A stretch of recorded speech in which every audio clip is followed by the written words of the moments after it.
How a simple act of kindness transforms the life of a wealthy man and brings a community closer together. Matthew Evans, a wealthy man in his late 70s, sat alone in his silver Mercedes, tapping his thumb impatiently against the steering wheel. The air conditioner hummed, barely keeping the Kentucky heat at bay. Retired and wealthy from a life of business in finance, Matthew was used to things working in his favor. But that day, he found himself stranded with a flat tire, far from the comforts of his pristine mansion on the outskirts of town. After a few attempts to call for roadside assistance with no luck, he sighed and resigned himself to the fact that he'd have to wait. Just as he started to feel a tinge of frustration bubbling up, he saw a figure walking toward him down the road. A young boy, maybe 13 or 14, wearing a faded t-shirt and worn-out sneakers, approached with a determined expression. Matthew watched as the boy's eyes narrowed, examining the car before giving Matthew a polite but confident nod. "Got a flat?" the boy asked, his voice steady. Yes, I do," Matthew replied, feeling a strange mix of relief and unease. "I was hoping for a bit of help, but my phone's got no signal out here." The boy gave a little smile. "I can help with that," he said, kneeling beside the tire without hesitation. "My grandpa taught me how to change a tire last summer. Do you have a spare?" Matthew gestured to the trunk, watching as the boy opened it and pulled out the necessary tools. The young boy worked swiftly, his hands moving with a quiet confidence that seemed almost beyond his years.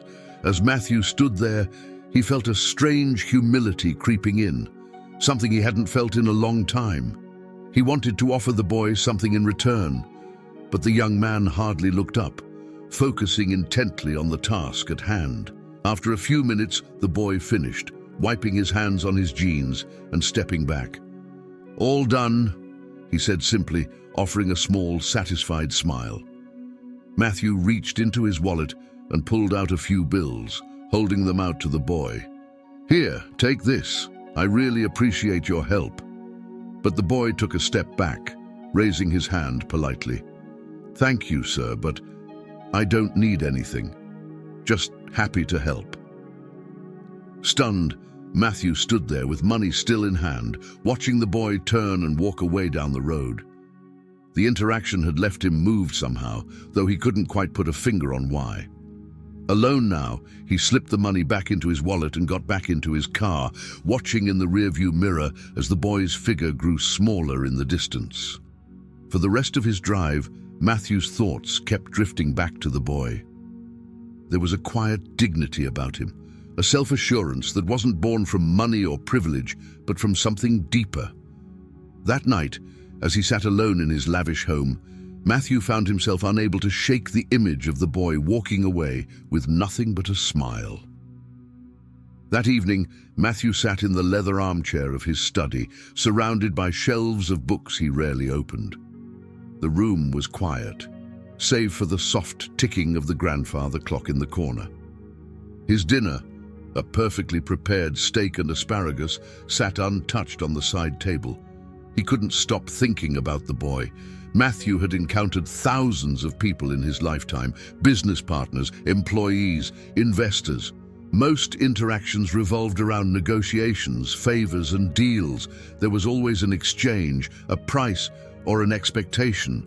But this boy, this stranger, had helped him for no reason other than kindness. He leaned back, sipping his scotch, the memory of the boy's confident smile replaying in his mind. He didn't look like someone who had much. Matthew thought of the worn shoes, the faded clothes, the dust on his hands. It all told a story, and yet the boy carried himself with a kind of integrity that seemed so rare these days. The next morning, Matthew couldn't resist the urge to find the boy. He didn't know why, but something inside him felt unfinished.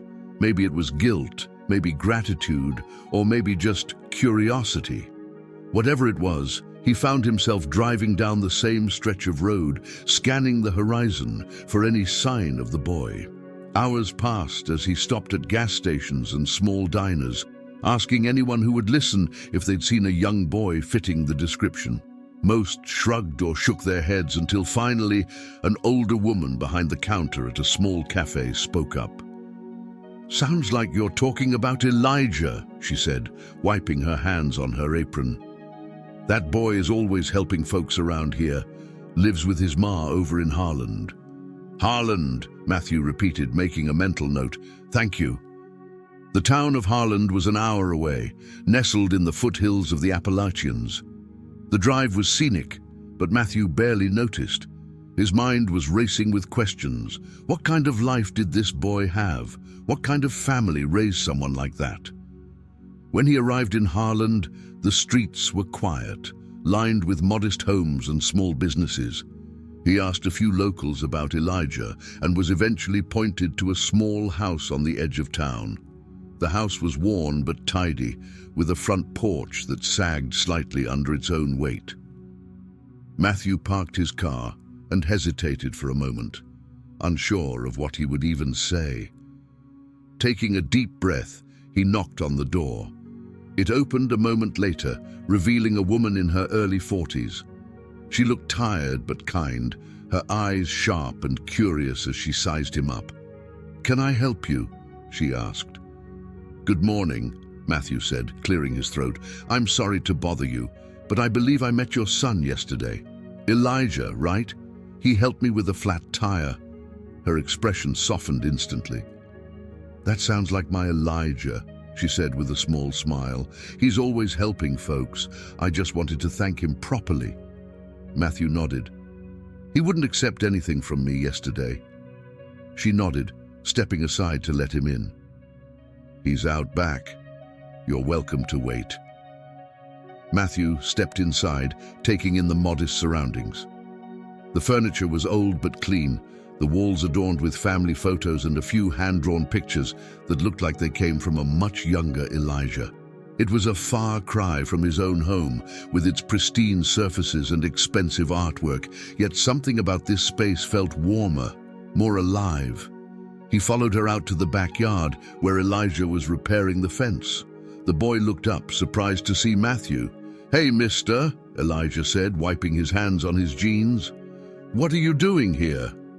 Matthew smiled, feeling strangely nervous. "I wanted to thank you again. You helped me when I really needed it, and I just couldn't stop thinking about it." Elijah shrugged, his expression easy and genuine. It wasn't a big deal, but to Matthew it was. He was determined to show it. Elijah leaned against the fence, his curious gaze fixed on Matthew for a moment. "I don't think you realize what a big deal it was," Matthew finally said, breaking the silence. "People don't usually help strangers without expecting something in return." Elijah tilted his head slightly, puzzled by the statement. "I don't see it like that," he replied. "If someone needs help and I can do it, why wouldn't I?" Matthew was struck by the simplicity of the boy's logic. He looked past Elijah to the yard. The fence was patched together with mismatched wood, the grass uneven and sparse behind the house, and an old swing set leaned precariously, its chains rusted and broken.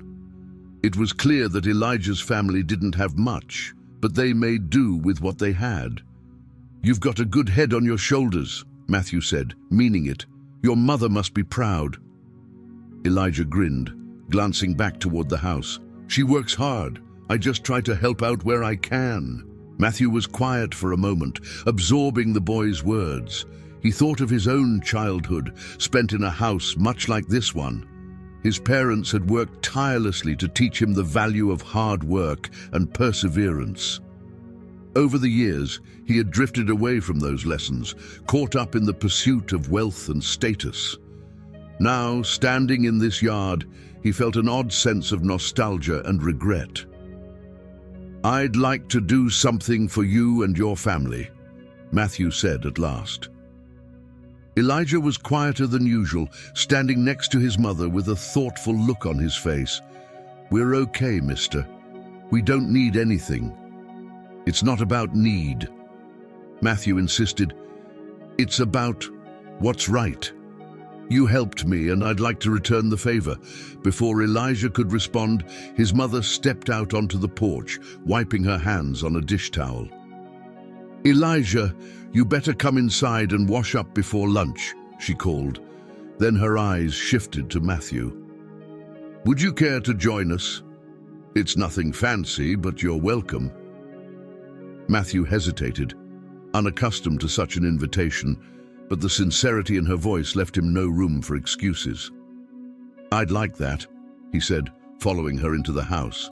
Inside the kitchen, the smell of freshly baked bread and roasted vegetables filled the air. The table was small, surrounded by mismatched chairs, but it was set with care. Matthew took a seat, feeling strangely out of place in his tailored suit amidst the humble surroundings. Elijah washed his hands at the sink and joined them, his easy smile never faltering as they ate. Matthew found himself drawn into their conversation. Elijah talked about his school, his friends, and his dreams of becoming an engineer. His mother shared stories about the community, speaking with quiet pride about the people who looked out for one another. Matthew listened intently, feeling a warmth he hadn't experienced in years. For all his wealth and success, his own home felt cold and empty compared to this modest house filled with laughter and genuine connection. After lunch, as they cleared the table, Matthew turned to Elijah's mother. "You've done a remarkable job raising him," he said. "He's got more heart than most people I know." She smiled, her eyes shining with gratitude. "Thank you. He's a good boy, but we've had our struggles. We've learned to appreciate the small things." Matthew nodded, his mind already turning over ideas. He didn't want to overstep, but he couldn't walk away without doing something for them. This family had given him a gift he hadn't even realized he needed, a reminder of what truly mattered. Matthew left their home that afternoon with a sense of clarity he hadn't felt in years. Driving back to his estate, he began to plan. This wasn't about charity. It was about honoring the boy's selflessness and the family's resilience. Elijah and his mother deserved more than patched fences and worn furniture. They deserved stability and recognition for the strength they showed every day. The next morning, Matthew made calls, lots of them. He reached out to old colleagues, contractors, and suppliers. By midday, a plan was set in motion. Within a week, trucks and workers began arriving at Elijah's home. Matthew stood on the sidewalk, clipboard in hand, directing the renovations as Elijah and his mother looked on in shock. "You didn't have to do this," Elijah's mother said, her voice trembling as she watched the crew unload supplies. "We've managed fine on our own," she added. Matthew turned to her, his expression earnest. "You've done more than manage. You've thrived. But you gave me something I didn't know I was missing. Let me give back." Elijah was quieter than usual, standing next to his mother with a thoughtful look on his face. Matthew knelt slightly, meeting his eye. "You taught me something, Elijah. Helping people isn't about money. It's about showing up. I want to show up for you." Over the next several weeks, the house underwent a transformation. The sagging porch was replaced with sturdy wood, the roof repaired, and the rusty swing set out back was replaced with a new one. Inside, the walls were painted, the floors polished, and the kitchen upgraded with modern appliances. At first, Elijah tried to help with the renovations, carrying planks and sweeping debris, but Matthew insisted, "Your job," he said with a smile, "is to enjoy being a kid for a little while." Still, Elijah couldn't resist sneaking out to watch the crew work. His eyes lit up with curiosity as he observed them measure, cut, and build. One of the workers, a burly man named Joe, noticed his interest and invited him to help measure wood planks. Before long, Elijah was asking questions about tools and construction, his excitement infectious. Matthew watched from a distance, a warm pride swelling in his chest. For the first time in years, he felt like he was doing something meaningful, something beyond himself.